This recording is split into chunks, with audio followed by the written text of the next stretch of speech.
ค่ะกราบสวัสดีFCทั้งช่องของสงกรานต์นะคะมื้อนี้จะมีแนวทางตำลาวของเซียนผาสุกมาฝากนะคะงวดประจำวันที่3สิงหาคม69นี้นะคะงวดวังหนึ่งหันวันที่31ของเพิ่นกระลุดนะคะหลังจากเลขเด่นเลขวิ่งของเพิ่นเข้ามาติดต่อกันเนาะค่ะ2 มื้อเฮ้อ เท่าไรมื้อนี่ล่ะค่ะ2 มื้อ3 มื้อเนาะเพิ่งจะมาหลุดนะคะพี่น้องเอาในมื้อนี้วันที่3สิงหาคม69เริ่มต้นสัปดาห์ของเดือนคือวันจันทร์นี้จะเป็นตัวใดเฮามาไปรับชมรับฟังเสียงสัมภาษณ์กันได้เลยค่ะ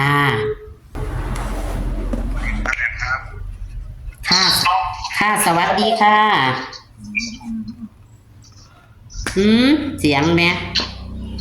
บ่ได้ยินอีกแล้วมีลายว่าจะเอาของมันวันที่3ใหม่ซะหน่อยนะค่ะลุงน่ะก็รู้บ่เห็นหมดไงเพราะว่ามันเอาเลขของวันที่3พุ่นแต่วันที่30พุ่นตามมาออกเพราะว่าผมวิ่งในวันที่30ผมวิ่งล่ะวิ่ง2 กับ 3อยู่เนาะเนาะแม่นวิ่งแม่นค่ะวิ่ง2 กับ 3ออก07 02เนาะค่ะบัดนี้พอวันที่31นี่ผมก็มาวิ่ง4 กับ 5ออกมาค่ะ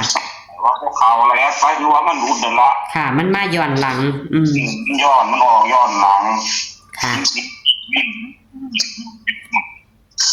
เสียงขาดเบิดละเลขต่างแดนเอาเที่ยวนี้ก็สิผมยังวิ่ง2 กับ 3เลยเด้อค่ะวิ่ง2 กับ 3เลขผมคือบ้านคือเมืองคนบ่ล่ะเด้ออาจารย์อื่นเบิ่งกับคนบ่มาคือของผมแน่ผมก็ใจแปลวได้ค่ะเพราะว่าเบิ่งของครูบาอาจารย์คนเก่งๆก็บ่ได้เบิ่งเอามาใส่ของเจ้าของไม่เบิ่งหมายความว่าอยากให้มันเพิ่มความมั่นใจเฮาขึ้นนะค่ะกันอยู่แต่ผู้เดียวขอรออยู่ก็โอ้ยคือว่าบ่คือกันละเพราะว่าจะสิได้ค่ะของเพิ่นมาใส่นำก็บ่ได้สู่เท่ากับหลงที่ลงแดนไม่คือกันเนี่ยเพราะว่านึงว่าถัดไปเฮาก็เก็บบ่เป็นค่ะเดี๋ยวนี้วิ่ง2 กับ 3แม่เอ้ยค่ะจับคู่นี่เอาตัวแรกเลยล่ะตัวผมมักแห้งนี่22เลยครับค่ะตัวที่2 62เนี่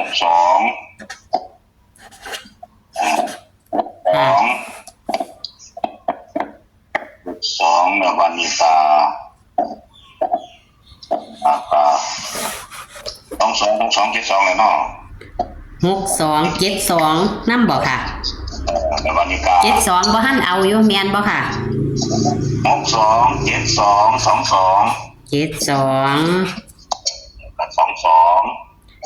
22เอาแล้ว22 62 72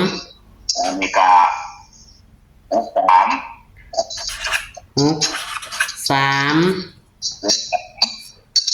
73ครับแล้วก็20ผมรู้สึกจะเป็น30ซะบ่ค่ะค่ะแล้ววันเดียวเอาตัวกันเด้อคาดใจนี่32 82มี2จุดนี่นะค่ะเดี๋ยวเลข3ตัวเลข3ตัวนี่อาจจะ3จุดเด้อ120ตัว1 120อันนี้ก็7อีหยังก็ค่ะ772เลขเบิ้ล772ตัวที่3ตัวสุดท้ายนี่722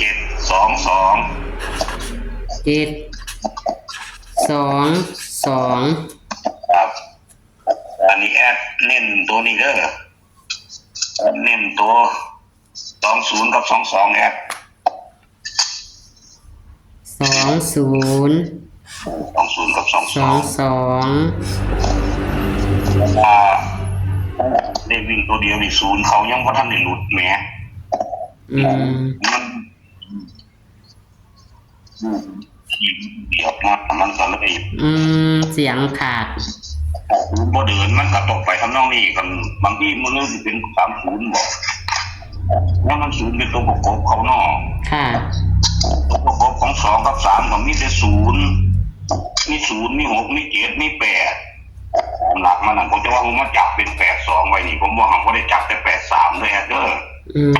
ค่ะ ไปก็จะหลายไปอีกกันหน้าย่านFCคุณพ่อคุณแม่คนหลายตัวคนก็แห่งเบิ่งยาก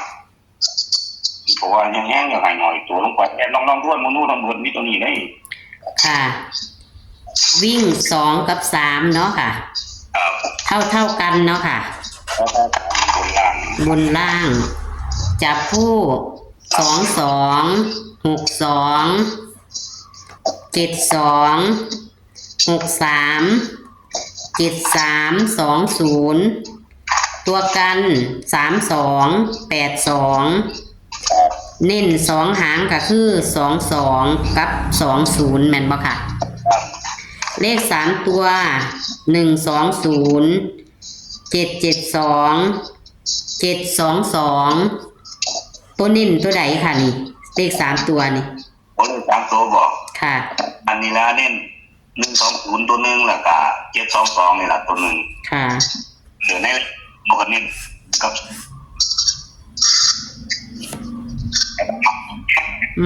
เสียง เสียงขาด สังเกตบ่มองจับ2หลายกว่าคันแม่นทั้งน้ำหนักกัน2นี่ละหนักกว่าในใจ2 ค่ะ ตัวอีก ค่ะ ก็หมวดของหันมันก็หลุดหน่อยอันนอกที่ว่าตั้งต้นไม้เดือนนี้หน่อยอันนอก ค่ะ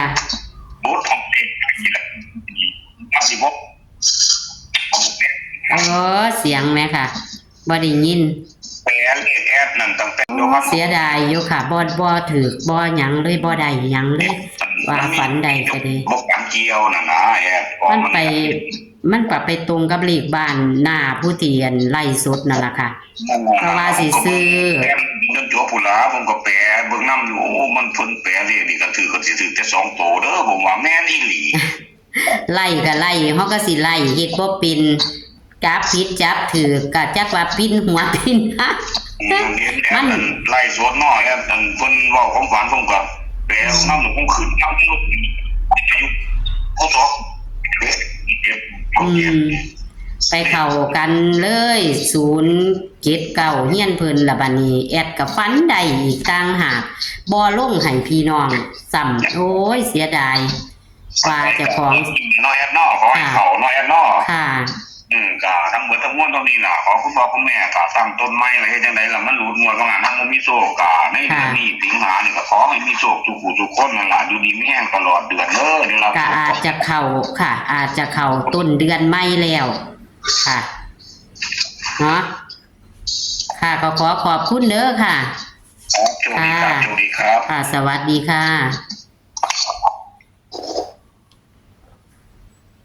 โอ้ยโทรศัพท์เพิ่นคัดของแห้งค่ะพี่น้องโทรศัพท์เพิ่นคัดของแห้งเสี้ยนก็เด้คันแม่นแอดถือเลขแอดก็จะให้เพิ่นอยู่ดอกโอ้ยแอดก็บ่ถือเลขเลยดังกุกๆคักๆเลยค่ะ โทรศัพท์เพิ่นก็เด้ก็เป็นว่ามาเริ่มต้นใหม่นะคะ แก่มือใหม่ในวันที่3 สิงหาคม69ตำลาวกับเสี้ยนผาสุกยะถิ่มยะปาด้วยค่ะย่ามเข่ากับเข่าคักค่ะเสี้ยนผาสุกกับย่ามเข่ากับเลขวิ่งกับเข่าติดต่อกันเป็น2 มือ3 มือกับจังหลุดนะคะพี่น้องนํไปรูดนํไปนั่นเอานะคะยะถิ่มยะปาเป็นกำลังแรงใจให้เพิ่นนะคะเอานี่ค่ะ ตัวเลขแนวทางของเสี้ยนผาสุกนะคะเพิ่นกะให้6 หางตัวกัน2 หางนะคะกะมี226272637320ตัวกัน3282เน้นๆให้แค่2 หางคือ22กับ20ค่ะพี่น้องส่วนเลขวิ่ง2กับ3เท่ากันอยู่แต่ว่าเพิ่นหันมัก2นั่นล่ะค่ะพี่น้องบนล่างเด้อค่ะพี่น้องกลับตัวด้วยคือกันนะคะส่วนเลข3ตัว120 772 722นะคะเพิ่นเน้นแค่2 หางคือกันกับขึ้น120 772นะคะ